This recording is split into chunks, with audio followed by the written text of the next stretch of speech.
मेरे प्यारे दोस्तों, आज जो मैं विषय लेके आया हूँ चर्चा के लिए वो है सृष्टि रचना।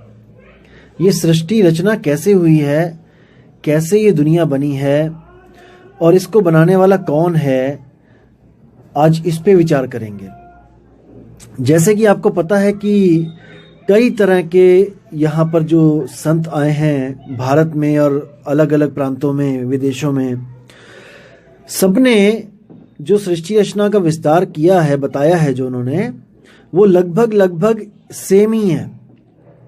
यानी कि एक शक्ति है निराकार, जिसका कोई आकार नहीं है, वही निराकार यानी शून्य कह लो उसको, वही शून्य से ये सारी सृष्टि बनती है।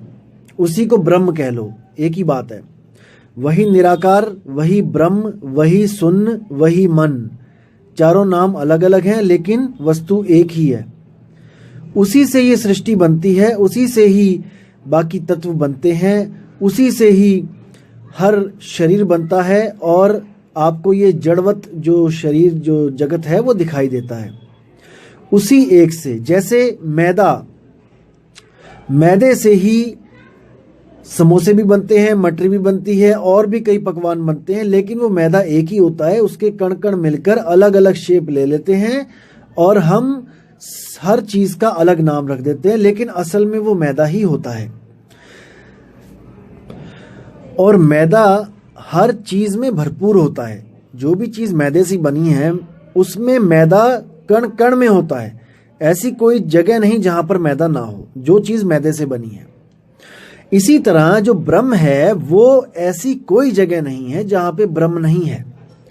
जो निराकार आकाश सुशून्य है, जो ऐसी कोई जगह नहीं है जहां पर वो नहीं है, क्योंकि जब चीज बनी ही उससे है तो वो हर जगह विद्यमान है। उसी निराकार को संतों ने परमात्मा बोल दिया है।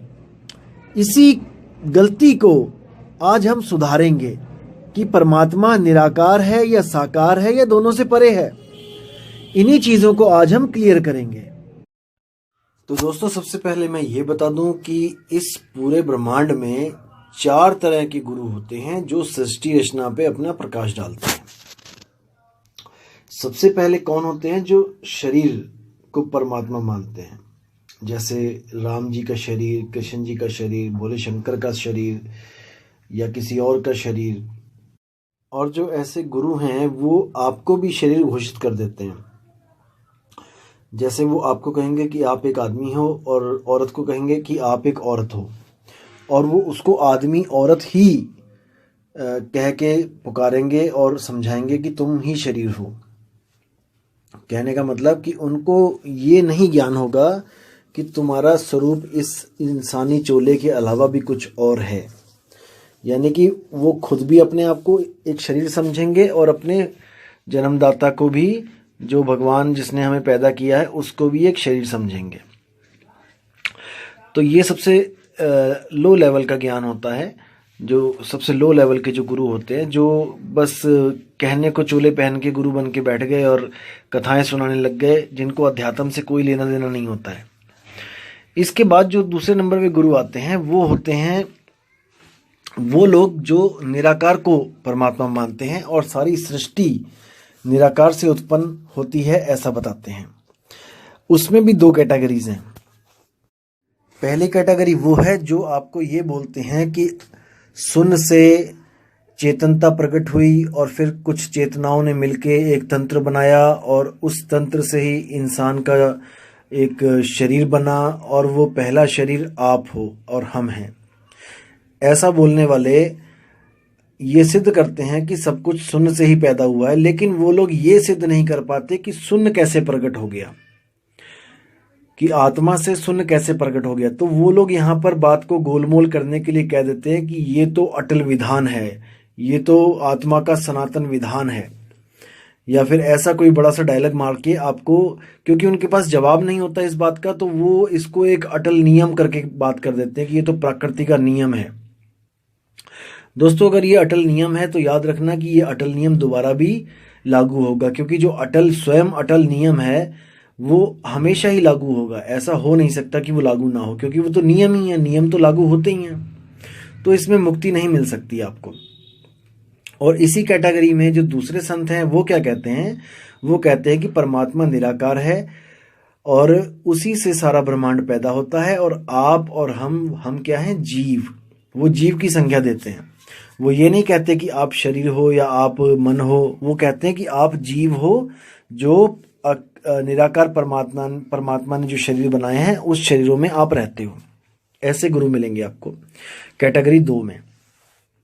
जो तीसरे नंबर के गुरु होते हैं इन दोनों के अलावा, वो कौन होते हैं, वो ये कहते हैं कि ये जो जीव है, जो ये भी अविनाशी है, ये भी अनादि है, और जो ये दुनिया है ये भी अनादि है। ना तो जीव को किसी ने बनाया और ना ही दुनिया को किसी ने बनाया, ये दोनों ही शुरू से थे। ऐसे लोग आपको मिलेंगे कबीर पंथ में मिल जाएंगे, स्पेशली पारक सिद्धांत वाले। वो लोग ये नहीं मानते कि इन शरीरों को किसी ने बनाया है, इस धरती आसमान को किसी ने बनाया है। वो कहते हैं ये अनादि है, ये शुरू से ही था। तो तीसरे टाइप के ये संत होते हैं।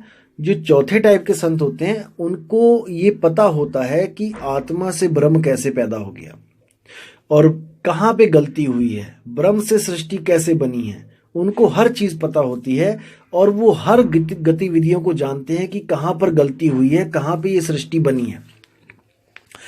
ये जो इस प्रकार के जो संत होते हैं वो परम संत होते हैं। उनको गलती का पता होता कि गलती कहाँ हुई है। जो अज्ञानी संत होते हैं वो इस गलती को अटल नियम बना के शो कर देते हैं कि ये तो अटल नियम था कि सृष्टि बने, कि इंसान का चोला बने, कि सूक्ष्म शरीर बने। क्योंकि वो अज्ञानी होते हैं, उनको नहीं पता होता कि असल में भेद क्या है, क्योंकि वो भी हमारी आपकी तरह ही इस दुनिया में आए हैं गर्भ में उल्टा लटक के। तो ये जो भूल की बात मैं बता रहा हूँ, जो अखंड नियम बोल के जो गुमराह कर देते हैं लोगों को, क्योंकि ज्ञान नहीं होता इसलिए। तो इन गलतियों को सुधारने के लिए जो परमपिता परमात्मा आता है उसकी नज़रों से कुछ भी बचा नहीं आज तक। उसको सब पता है कि सृष्टि कैसे पैदा हुई है, गलतियां किससे हुई हैं। तो मैं आज उन्हीं परमात्मा की आपको एक वाणी बताऊंगा और उस वाणी में आप देखिएगा कि कैसे स्पष्ट लिखा है कि गलतियां कहाँ कहाँ हुई हैं। आप और हम दोनों जानते हैं कि सनातन इस दुनिया में अगर कुछ है तो वो आत्मा है। आत्मा से ऊपर कुछ नहीं है। मैंने फिर बोला आपको कि परमात्मा केवल अपने कुछ गुण के कारण परमात्मा कहला रहा है, अदरवाइज वो भी एक आत्मा ही है, क्योंकि उसके नाम के आगे परम लगा दिया गया है, क्योंकि वो कभी गलती नहीं करता, भूल नहीं करता। बस यही कारण है कि वो परमात्मा कहला रहा है और हम सब आत्माएं कहला रही हैं। असल में आत्मा ही सनातन है, और सनातन जो है उसी से गलती हुई है, आत्मा से ही गलती हुई है। ये मैं कह रहा हूं इसलिए आपको यकीन नहीं हो रहा, लेकिन मैं आपको कबीर साहब की वाणी से प्रूफ करता हूं कि ये कैसे हुआ है। तब शायद आपको समझ में आए और आपकी जो विवेक बुद्धि है वो शायद ज़्यादा काम करने लग जाए। तो शुरू करते हैं वाणी।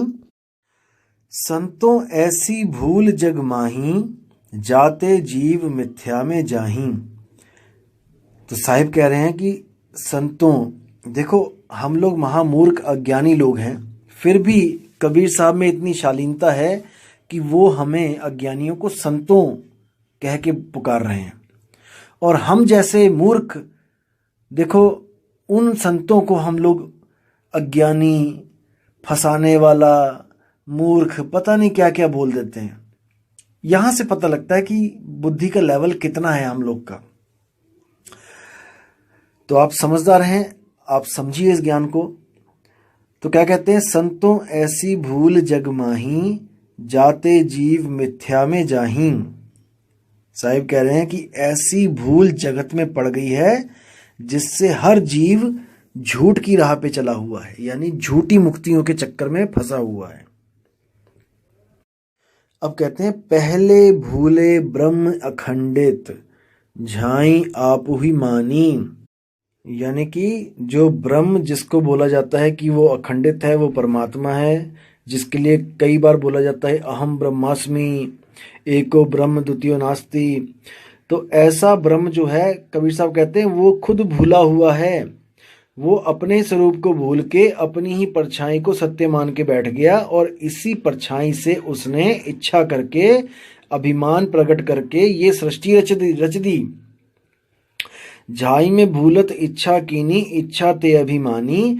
अभिमानी करता हुए बैठे, यानी अभिमानी होकर कर्ता पुरुष बन बैठा, वो इस दुनिया को बनाने वाला बन बैठा और उसने दुनिया प्रकट कर दी। अभिमानी करता हुए बैठे, नाना पंथ चलाया। वही भूल में सब जग भूला, भूल का मरम न पाया। अब जैसे ही उसने ये भूल करी और इस सृष्टि को बनाया, तो हम लोग जो थे, हम लोग भी उसी भूल में भूल गए। जितनी भी आत्माएं थी वो सब भूल गईं उसी की भूल में। जैसे वो भूला ऐसे ही सब भूलते चले गए। वही भूल में सब जग भूला, यानी एक ही भूल थी हमारी सबकी और उसी में हम भूलते चले गए। 184 भूलते कहिए, भूलते जग बिटमाया। जो है सनातन सोई भूला, अब सो भूल ही खाया। देखो कितना साफ बोल दिया कबीर साहब ने कि 184 भूलते कहिए, कि 184 जो जूने बनी है वो सब हमारी भूल से ही बनी है। भूलते जग बिट माया, जो है सनातन सोई भूला। अब जो सनातन है, जो आत्मदेव है, जिसको आत्मा कहते हैं वही सबसे पहले भूल गया, वही भूला हुआ है। अभी तक उसकी भूल ठीक नहीं हुई है, अभी तक वो सुरती उसकी धक्के खा रही है। भूल मिटे गुरु मिले पारखी, पारख दे लखाई। कहें कबीर भूल की औषध, पारख सबकी भाई। देखो कितना प्यारा शब्द है। कहते हैं भूल मिटे गुरु मिले पारखी। भूल तब मिटती है जब पारखी गुरु मिल जाता है। पारखी गुरु का मतलब ये नहीं कि परख सिद्धांत वाला, पारखी का मतलब है जो परख करना जानता है वो गुरु, क्योंकि गुरु की परख के द्वारा ही चेले की परख काम करती है। अगर गुरु ही पारखी नहीं है तो चेला पारखी नहीं हो सकता। आप समझ रहे हैं मैं क्या कह रहा हूं। जो इतने बड़े बड़े गुरु गद्दियों पे जो बैठे हुए हैं, इनकी खुद अकल मारी गई है। ये खुद नहीं समझ पा रहे हैं कि हमारे गुरु ने हमें क्या दिया है और उसी को सत्य मान के बैठे हैं। अपनी बुद्धि चलानी इन्होंने छोड़ दी है, इसलिए परख इनकी मर गई है। लेकिन कबीर साहब कहते हैं कि जो गुरु मिले पारखी, अगर पारखी गुरु आपको मिल जाता है तो आपकी भूल जो है उसको मेट देता है, आपकी भूल को खत्म कर देता है। भूल मिटे गुरु मिले पारखी, पारख देई लखाई। कहें कबीर भूल की औषध, पारख सबकी भाई। यानी कि जितने भी हैं सब हम लोग, हम सबकी एक ही औषधि है, वो है पारख। किसका पारख? शब्द का पारख। जैसे साहिब कहते हैं, शब्द शब्द सब कोई कहे, हर संत शब्द लेके बैठा है, ऐसा कोई संत नहीं जो शब्द लेके नहीं बैठा है। शब्द शब्द सब कोई कहे, वह तो शब्द विदेह, जीवा पे आवे नहीं, निरख परख कर ले। तो साहिब कहते हैं क्या करना है? निरख और परख, उसको अच्छी तरह निरख लो और अच्छी तरह परख लो कि जो शब्द हमें मिलने जा रहा है उससे हमारी मुक्ति होगी कि नहीं।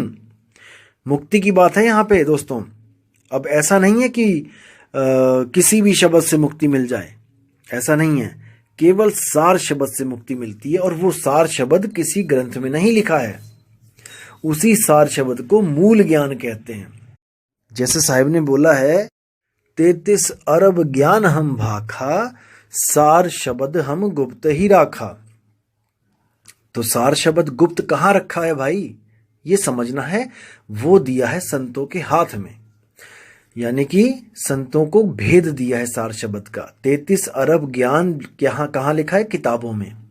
लेकिन वो 33 अरब ज्ञान एक मूल ज्ञान की तरफ इशारा करता है। जिस लेवल का बच्चा होता है उस लेवल में सतगुरु ज्ञान देते हैं और वो ज्ञान उसी मूल की तरफ इशारा करता है। और वो मूल शब्द कहाँ पे रखा है?